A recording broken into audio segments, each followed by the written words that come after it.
the more we cry, the more worse things happen in Biafran land. The more we cry to the world, the more worse things happen in our farmlands. I want you guys to pay attention and listen to this particular video update. Turned their attention to the West. They are forcibly occupying their land and telling them that they cannot do anything about it. A whole presidency in a country openly and brazenly supporting terrorists. All of you watching and listening all over the world, you know that Miyetti Allah is a terrorist organization. You know that. They have killed. War. All of you are aware of it. You know what they are doing. Anywhere you have Fulani herdsmen, terrorists for that matter, they tell you, oh, they are pastoralists. They are allowed to do their businesses in the forest. All of you are aware of it. But you kept quiet, hoping that somehow Tinubu will emerge as the president, or an Igbo man will come as the president, and your family will start enjoying. Yes, we understand that most of the things that Nnamdi Kanu said were all happening as a prophecy. Okay, if it was to be a prophecy as at then, at least by now everyone who never believed in him would or should believe in him now. But then the very fact about it is that even though the ESN from Biafra, right, keep fighting against the Fulani herdsmen, and the more these guys engage the Fulani herdsmen and destroy most of their cattle, and then, try chasing them, having a face-to-face shootout with these guys, they keep coming back. Why do these guys always coming back to Biafran land? Why? Because they have the support of the government. If the government is not supporting these guys, there is no way these guys will be coming back even after they have been chased via gun battles and all that. All right? So there are also all other community that their securities has been chasing these guys. They come in contact with these Fulani herdsmen. The very truth about it is that pray never to have any encounter with these Fulani guys, because one thing about them is that they don't pity anyone. There is no mercy within their bones.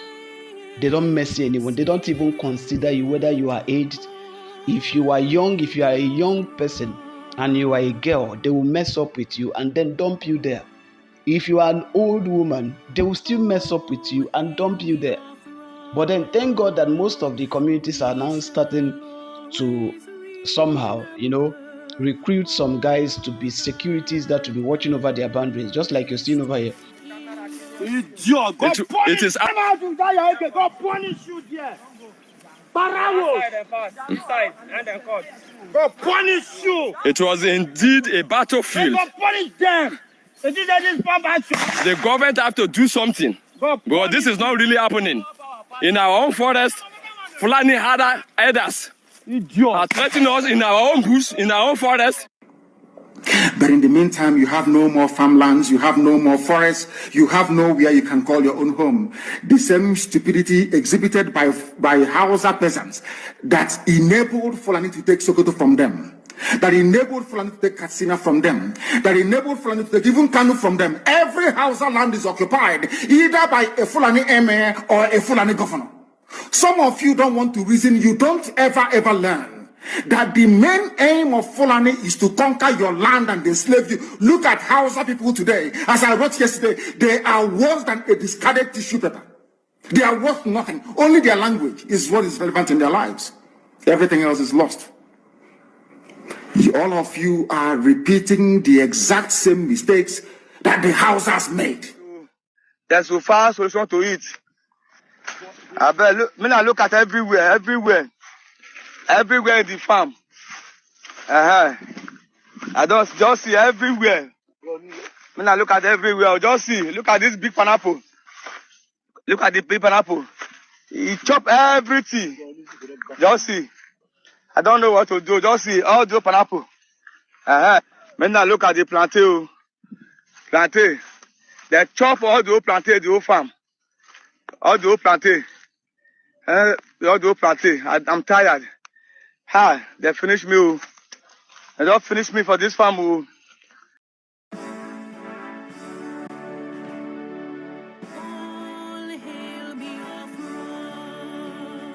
Land of the rising sun, We have vanquished our enemies. All hail Biafra. So this is no longer funny. You could see all that has happened to this man's farm. All the crops being eaten by the Fulani cattle and a whole lot. And even though this whole thing has happened to this man, if they still come to this farm and they find this man in this farm, you'll be surprised they will unalive him immediately.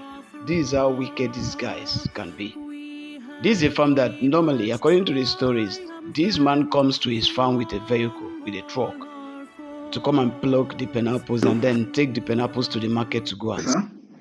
Good day, sir. Please, you can project so that people can hear you. Good day. Good day, sir. All right. Please, can you tell us your name, sir? My name is Inspector Patrick. Inspector Patrick Omoy. Okay. Please, what is your AP number? My IP number is 231793. Where were you posted as a police officer? My last posting was Omuma Police Station, Divisional Headquarters, Oru East in Odo.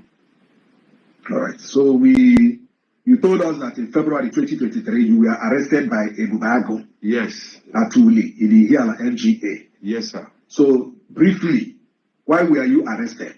I was arrested on my way to see my family, my wife and 6 children, which are living back of opposite of the Mebujuku University, back of that small market. I was just arrested on my way, not knowing that the men of Ebubago have received an attack by this very group, unknown government group, and left. They said after the incident, 10 minutes after the incident, I was to be the first person they saw passing on that street. I mean, I don't know. I did not see Okada. I decided to walk with my neck. So I used my neck to walk up to where the Ebubago people did. So when they stopped me, I was thinking that when they work with government, after telling them I'm a policeman, I'm an inspector, they asked where I work. I said I work in Oru East Division, Omuma. May I mention Omuma? Hafuzumavu.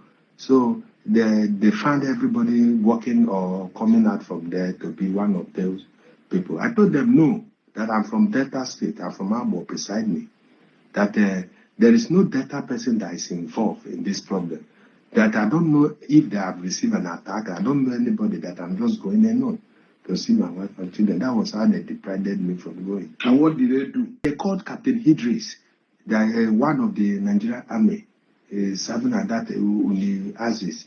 So he came, he interviewed me, and later told them that I'm innocent, that I'm just a passerby, unfortunate victim of circumstance, that they should not touch me again, that if they break, they should carry me with their vehicle and take me to my house.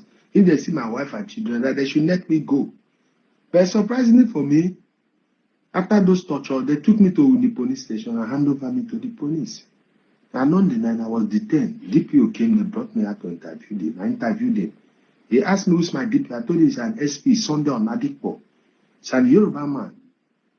Was Sunday Onadipo called by the DPO? Yes, he called him and he confirmed that yes, that you are working with him. Yes. That then after confirming that you are working with him, what did the DPO actually did? The DPO at Uni said that my DPO said that if I'm in Anambra State, that he's not aware. That means I left to Anambra. The distance between Omuma and Anambra is very close. The distance between Omuma and Undi is very, very close. Okay. So after that, what happened next? After that, the DPO ordered the IPO to lecture me and took me back to cell. I spent extra 8 days. Then the case was then transferred to State CID Oka, which I called a brother, why the DCO at Unide, thinking that it's a brother, that he should help me talk to the number one, that we are from the same state, that data that we do not follow for this IPOB stuff. Then what he answered me, that I have a bad luck, that I would have died yesterday than to be alive to embark on. Your fellow police officer was telling you this? Yes, I should have died so that I will go and rest than to be alive to embark on this journey that I'm going to embark. Then finally you went to Oka. Finally, I was taken to Oka. Then they tried all their best, all their investigation that they did. But Who was your IPO? my IPO said that his name is Inspector Chibo, that he is the most wicked IPO in Anambra State. He told you this? Yes, that he dismissed 4 policemen last 2 years and they're in Amobia prison yard. That I should be warming up to join my counterpart at Amobia prison yard. That I'm not the first policeman. And what was your reaction? Then my reaction is that I told him that I'm from Delta, that I'm Abo man, that Abo man can never die for what he does not know. That is what I know that will kill me. That is what I believe in my place.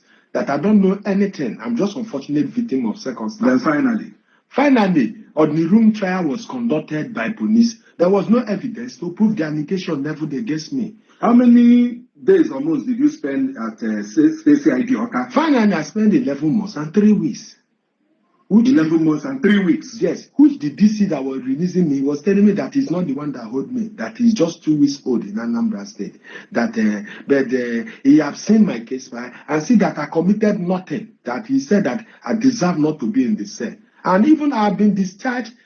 And after the discharging, I was still kept for extra 42 days in the cell. Why? Why were you kept for extra 42 days in the cell? I don't know. The AC said that he can never need me to go, even though I was discharged and acquitted, that I will rot here. I will die here. That made me to contact one pastor, Nyeka, at Inewi. I wrote a prayer request while I was in the cell. Okay, the pastor prayed for you? Yes, he prayed for me and asked me to embark on fasting, 7 days fasting, which on the 6th day, God answered the prayer. Then the AC that vowed never to release me was transferred, and the DC was equally transferred. New AC, new DC arrived in Oka, which their 2nd week in office, the DC stepped into my matter. My case file came to his table, and he found out that I committed nothing, that they are just unlawfully detained. And that you have been discharged. And I've been discharged. Why am I still in the cell? Where was the file found? Because you told us that the file was found at the dustbin. Yes, at the dustbin inside the AC office that packed away from that office. The former AC there? Yes. My file was not with other file. Okay. Because he vowed that I will rot it. They no longer call my name in the cell paresthesis. I was just there, as I'm talking now, infection, 2 of my leg is rotting, smearing. My greatest surprise is to come out. Instead of to meet 12 months salary, I met but 1 month salary. The very month I was arrested.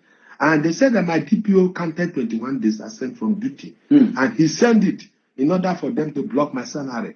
And he said that he want to remove his hand and remove his head from this matter. Maybe having it in mind that... So finally, when you were released and when you returned, you met only 1 month salary instead of 12 months. Yes. Up to now, they haven't paid me. This is almost 20 months. I haven't been paid. Look at how I up to now. Up to now. After you have been released. Yes, up to now. I'm very sick now. My body, my infection that I contacted, my manhood, my neck, if I come out my canvas, it's smelly, flies go, they touch my neck. Look at me. Whenever I look at my neck, I caused the very day I joined the Nigerian police. No. I caused the very day because I've suffered for them for 23 years. The payback is to suspect me to be an IPOB member. How can I be an IPOB? But were there other police officers that were accused of being IPOB members? Yes. While you are in the cell? Yes, I met some policemen in Anambra State there that were accused. How many of you? We are about 11 policemen. But finally, I was the only one that... You are the only one that was survived and discharged and acquitted that was innocent. And the accusation? Yes, of the accusation. Have you written to maybe the Commissioner of Police, Imo State, or any other police hierarchy about your salary that is yet to come? I've gone to them to explain to them, not that I've written, and like the former PA to the CP, Anas. He said that there was a time my signal came to his table by my DPO, and he advised my DPO to go back with the signal.